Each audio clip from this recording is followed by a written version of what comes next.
구독자 여러분, 눈 덮인 산골에 백색의 옷을 입고 꼿꼿한 기계를 자랑하는 나무들이 있습니다.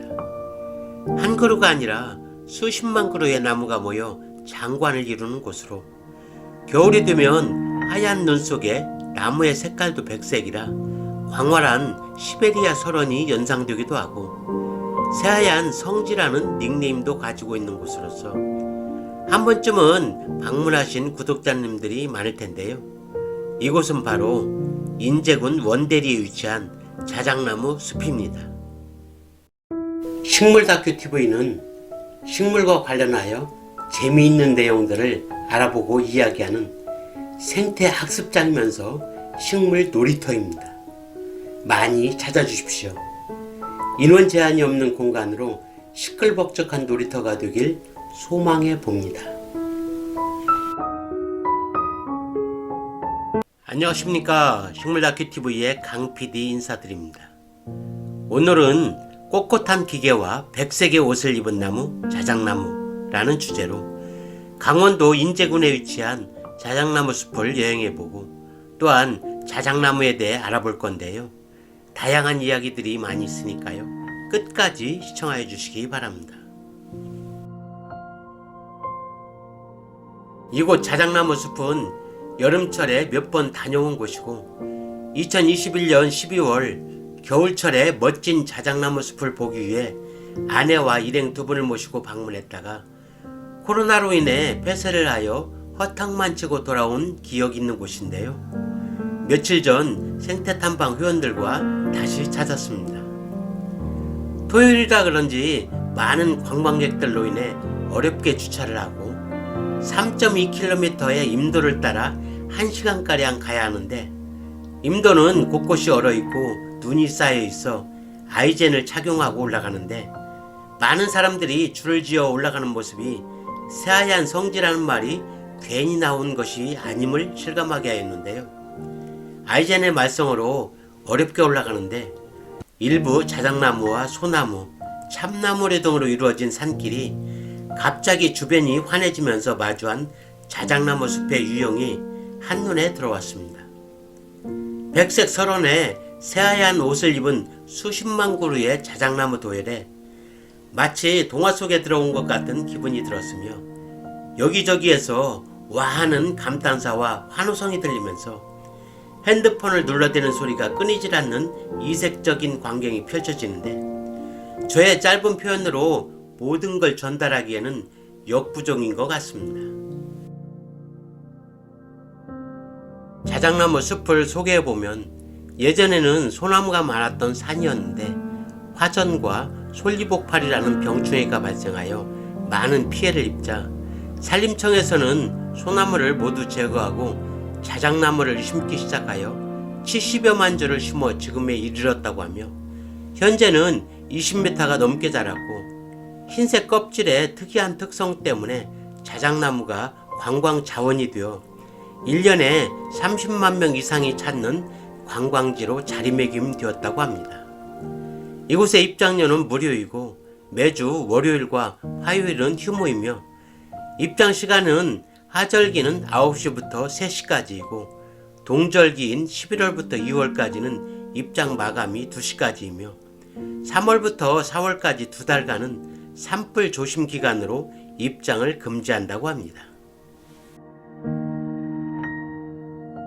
자작나무에 대해 알아보면 자작나무는 자작나무과로 우리나라와 일본에 분포하며 깊은 산 양지 바른 곳에서 자라고 높이 20m까지 자라는 낙엽 교목입니다.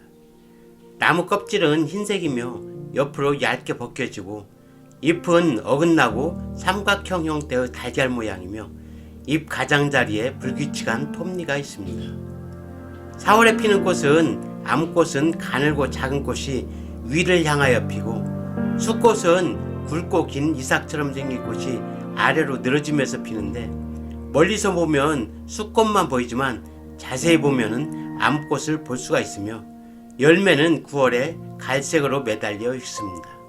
순백색의 나무 껍질이 아름다워 정원이나 공원에 일부 조경수로 심고 있으나 도심에서는 공해에 약해 잘 자라지 못하며 흰색 수피가 먼지나 매연 등으로 퇴색되어 순백색의 숲을 감상하기가 쉽지 않습니다.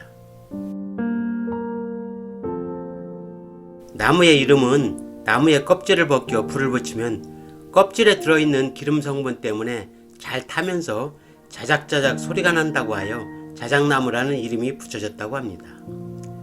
자작나무의 껍질이 흰색인 이유는 눈이 많이 내리는 추운 지방에서 잘 자라는 나무로서 햇빛이 흰 눈으로부터 빛을 반사하여 나무에 도달할 때 나무가 햇빛에 의한 화상을 방지하기 위해 흰색 껍질을 가지고 있다고 하며 매년 껍질을 겹겹이 만들어 나무의 두께가 커짐으로써 가장 바깥쪽의 껍질이 계속 벗겨지는 특이한 성질을 가지고 있습니다. 자작나무 하면 자일리톨이 생각나는데요. 껌 때문에 유명해진 자일리톨은 설탕 같은 감미료로 핀란드에서 많이 자라고 있는 자작나무에서 추출한다고 하는데 우리나라에서도 자일리톨 성분이 들어있는 껌을 만들어 판매되고 있으며 북위 45도 이상의 지방에서 자라는 자작나무에 기생하는 차가버섯은 암 등 성인병 예방에 좋다고 하여 요즘 많이 찾고 있다고 하며 고르쇠나무와 비슷하게 2, 3월경 자작나무의 수액을 채취하여 마시기도 하는 나무입니다.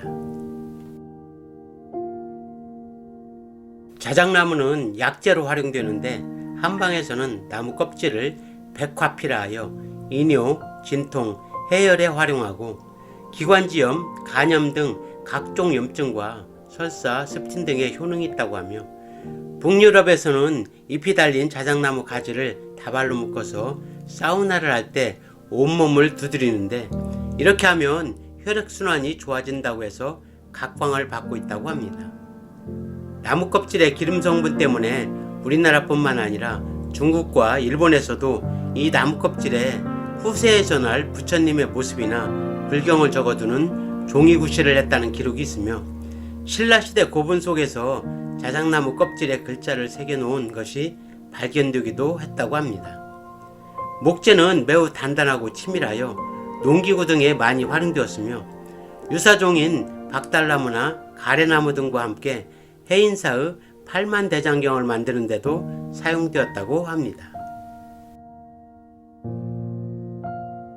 이상으로 꼿꼿한 기계와 백색의 옷을 입은 나무, 자작나무라는 주제로 강원도 인제군에 위치한 자작나무 숲 여행과 자작나무에 대해 다양한 이야기들을 알아보았는데요. 어떻게 멋진 자작나무 숲 구경 잘 하셨나요?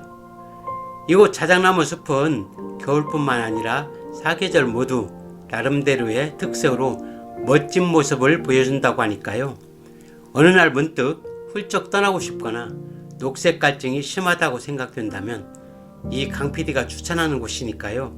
한번 찾아보시기 바라면서 오늘의 모든 영상을 마칠까 합니다. 구독과 좋아요를 부탁드리면서 지금까지 식물다큐TV의 강PD였습니다. 감사합니다.